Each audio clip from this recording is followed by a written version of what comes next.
Yardum-Hunter. I'm an American attorney. I practice in Los Angeles and have been doing immigration law for the last 30 years. The changes in immigration law in the U.S. have been enormous. It's gone from kind of a sleepy, back village sort of a practice to being front and center politically and on the congressional agenda like never before. I probably spend about between a half an hour and an hour every day reading the new stuff just of the day. And honestly, it's gotten to be such a complex field that nobody in this area of practice knows all of it. It's just impossible. Having said that, I'm going to talk about two specific issues in immigration, each one quite diverse from the other. One of them is visa processing to the U.S. through the American Embassy in Yerevan, Armenia. And the other is the TN classification for Canadians to enter the United States. Let's first start with Yerevan.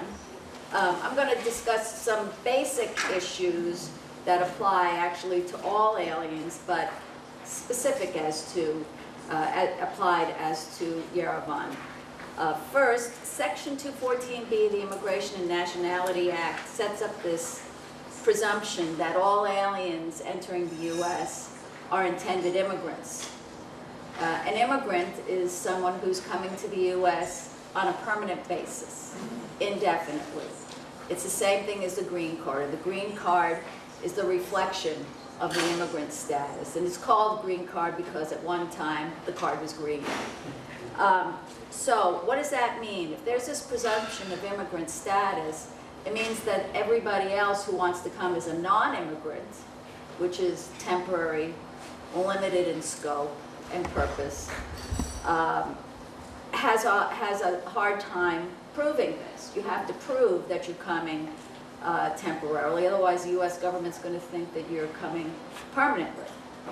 This is particularly a problem in Armenia, because, or for Armenians from various places in the world, but particularly those from Armenia, because of the economic climate that's gone on there for so long, and the historic high emigration rates, in other words, the departure and travel migration of Armenians generally anyhow. So, if an Armenian is coming to the United States permanently, that's not so much of a problem, except, of course, qualifying, either through a family relative or a business relationship or through employment or something like this. But as a non-immigrant, it's much, much harder. Something like, you hear these statistics, 95% of non-immigrant visa applications are denied in Yerevan. And the reason, again, is because of the historic emigration and the economic climate over there. The simplest type of visa application you can make is that of a visitor. A visitor is somebody who's coming temporarily either for business or pleasure. The entrants are usually for 6 months. You can extend those statuses, but it's simple. You're coming for a short, limited time. You want to come and see your family. You want to have some business meetings here, that sort of thing. This entry to come to, say if this meeting were in the United States and we were coming from abroad, this would be a B1 business visitor entry to come to for a business visit of a short duration. So, as a result of it being the easiest one to qualify for, it ends up being the toughest one to get approved, because it's the hardest to prove the non-immigrant intent. If you have family relatives in the U.S. who are permanent residents or U.S. citizens, that makes it all the tougher. If you have family relatives in the U.S. who are not permanent residents or U.S. citizens, but who have been employed without authorization in the U.S. or have stayed beyond the time that's been permitted on their non-immigrant entries, all the tougher. You're not going to get a non-immigrant visa as a visitor under those circumstances. You might be able to qualify for an H or an L status, which allows permanent intent as well as non-immigrant intent. But for the short, limited visitor or similar types of status, you're not going to get it issued. As to why the visa is issued, with lots of facts, The U.S. Embassy in Yerevan does an awful lot of investigation on their cases, and they will tell you very specifically why the visa is denied, if in fact it is. In the face of that, you can request an advisory opinion from the State Department in Washington, but that's only as to issues of law, not issues of fact. And in fact, the consular officer likewise can request an advisory opinion from the State Department as well. You can wait and reapply for the visa. After 6 months is what the Foreign Affairs Manual indicates is the minimum amount of time to pass in between those applications. But years can go by and you can reapply and still get denied. That's because it's very slippery to qualify for a limited, usually, I'm going to use the visitor visa because it's the most obvious example. How do you prove I'm going to come home? It's very, very difficult. So you need a believable story that's got a lot of detail, and you have a lot of evidence, and it's got to be more than I own a business, I own a house. It's got to be compelling in some way. More likely you'll be denied if you have evidence of recent transaction changing title to property.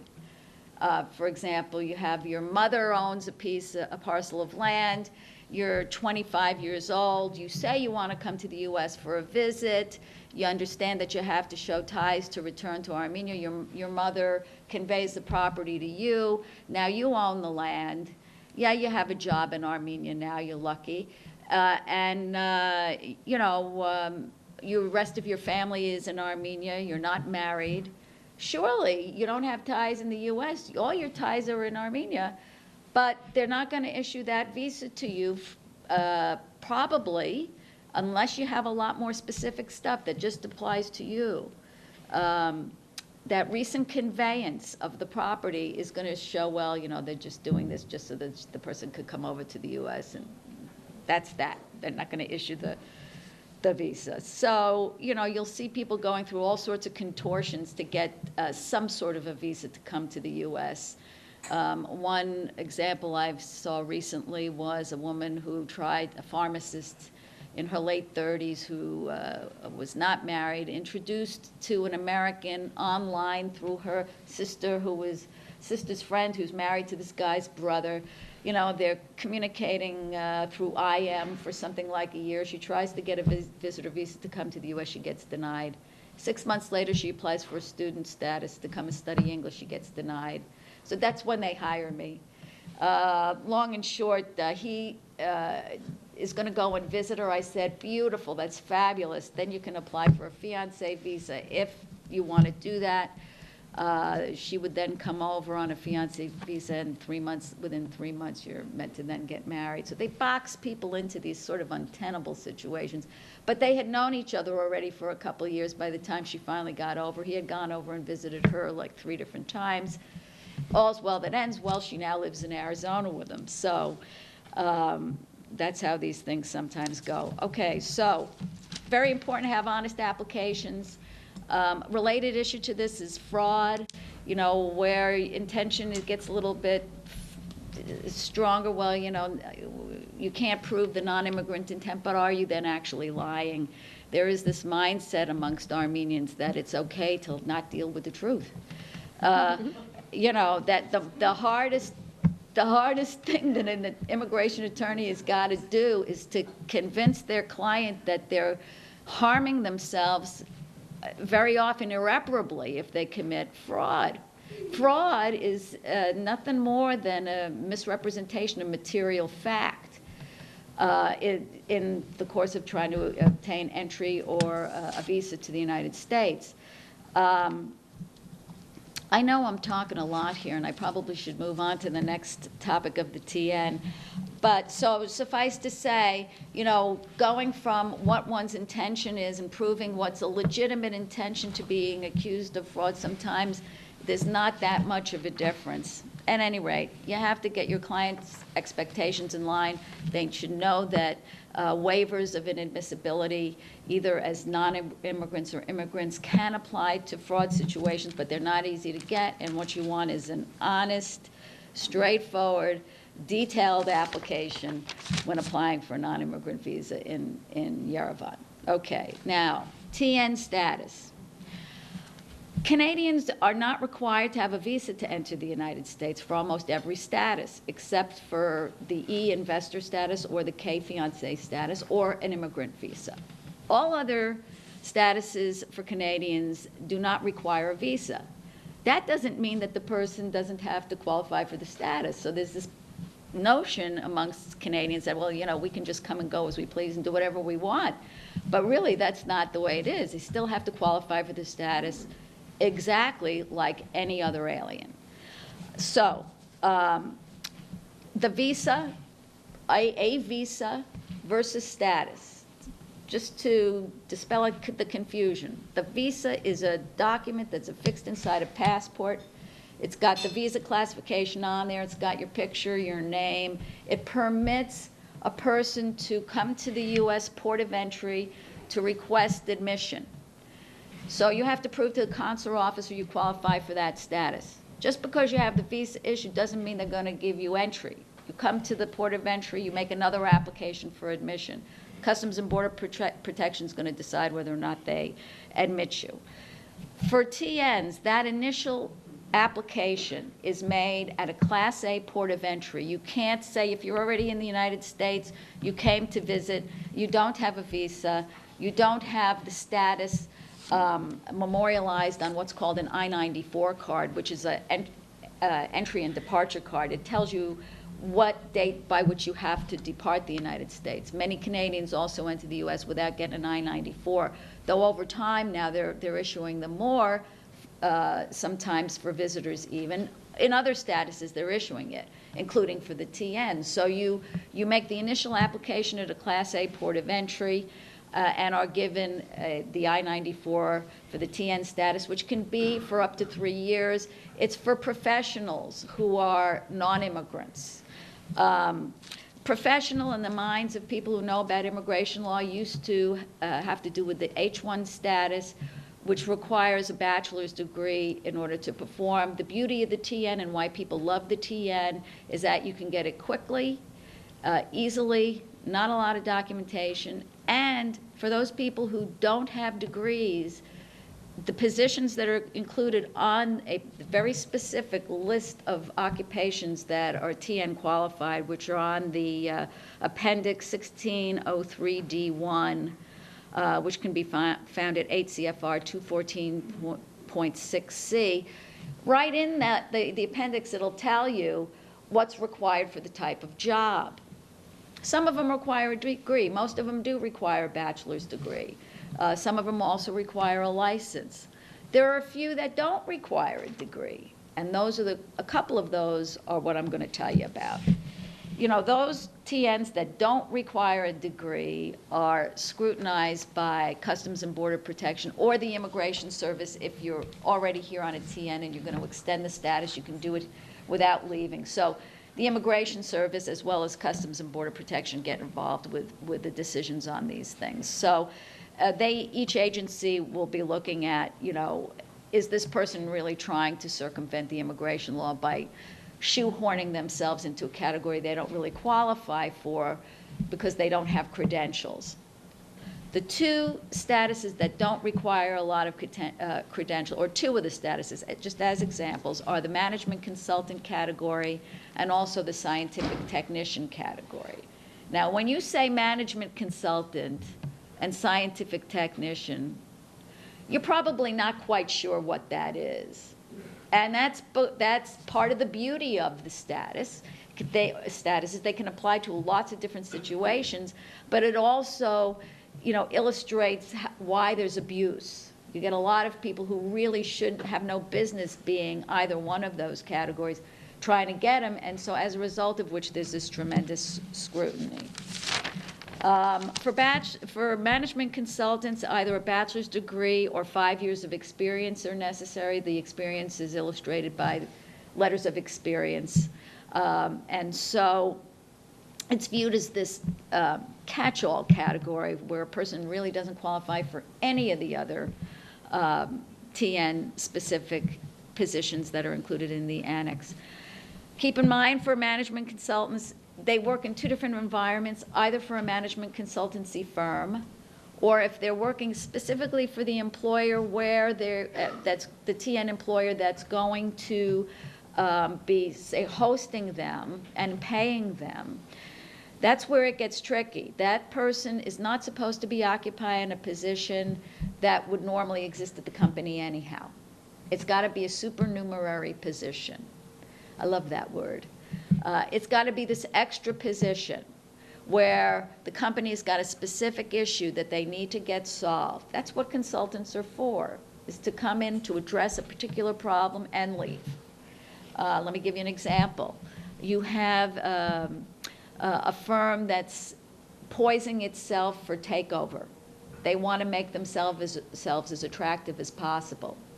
They decide that they need an operations expert in order to take best advantage of all sorts of tools that exist in operations to simplify processes, make them more efficient, increase income, decrease costs. That could be a legitimate management consultant position, to position a company for takeover purposes or buyout.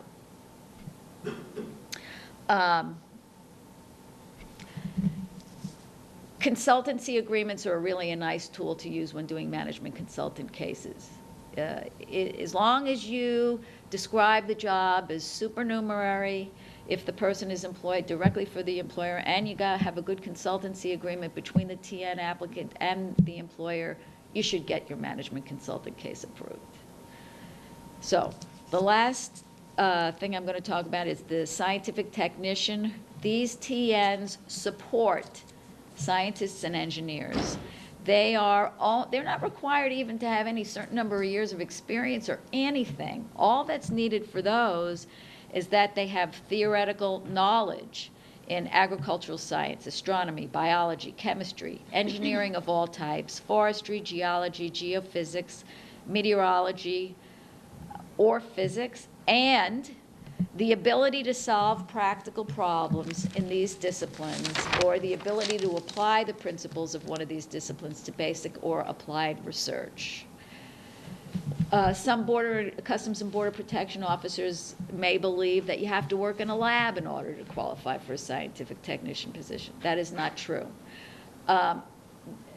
Each port of entry is going to have a TN officer. It's best to have the client go when the officer is on duty, so that you don't have some officer who really doesn't know this area say you got to work in a lab, otherwise you're not a scientific technician. You might say work for a startup environmental company where you're actually supporting one of the principals of the company. Say the president of the company is an engineer. You have the degree of the president of the company, and you're the assistant to that the president of that company, where you're involved actually in gathering evidence and documentation in the scientific way, of course, gathering data, as scientists like to say, data, to then help solve whatever problem they're trying to solve in whatever manner they're trying to solve it. I think that that's a good TN scientific technician. I also think you could have, say, somebody who's going to be employed at a television station be a scientific technician if they're supporting the meteorologist, the person up there doing the weather report. I think that the assistant to that person, if they're doing scientific stuff, could be a scientific technician. Not long ago, well, actually 2002, there was a memorandum that came out trying to limit scientific technicians to those who have at least 2 years of education, but the statute doesn't require it, the regulations don't require it, and even that memorandum doesn't say that they must have the 2 years, but that they should. And so don't let any CBP officer tell you that you have to have 2 years of experience in order to be a scientific technician either. Any education, training, certifications, letters of experience, and so forth are sufficient to show the knowledge and ability required for a sci-tech job. And on that note, I think it's time for Chantal. My name is Chantal Delage. I'm an immigration specialist. I'm certified by the Law Society of Upper Canada as a specialist in both immigration law and in refugee law. I don't know about in the US, but in Canada there are two separate disciplines. I've been doing immigration for about 15 years, and I'm a partner in the largest immigration law firm in Canada. And what I'm going to do for you today is I'm going to give you just a brief snapshot of the different types of immigration programs that we have in Canada, so that if you are consulting with a client, or if you even have a friend or a family member who is interested in immigration to Canada, you have some kind of background idea of what might be available to them, so that at least you could point them in the right direction. So in Canada, like the US, there are permanent types of visas and there are temporary types of visas. Under the permanent category, we have permanent visas divided loosely into about 4 different subtypes. One subtype would be a business type of application. Okay, so that would be either an investor or a self-employed person or an entrepreneur. And within those categories, you are looking for people who have business ownership experience, or at least who have very senior management experience within a company that they did not personally own. Under the investor category, that generally speaking involves a person who has 2 years of senior management or business ownership experience and a very high net worth. Okay, they have to have a net worth of at least 800,000 Canadian dollars. And they have to be prepared to invest with the Canadian government 400,000 Canadian dollars for a period of 5 years. After that period of 5 years, they get a refund of their 400,000. And there are some financial institutions in Canada which can finance that $400,000 for the person, and then they charge that individual an interest fee. It's sort of like a loan, I guess. They're loaning the person the $400,000, which then goes to the government, and the bank takes care of it.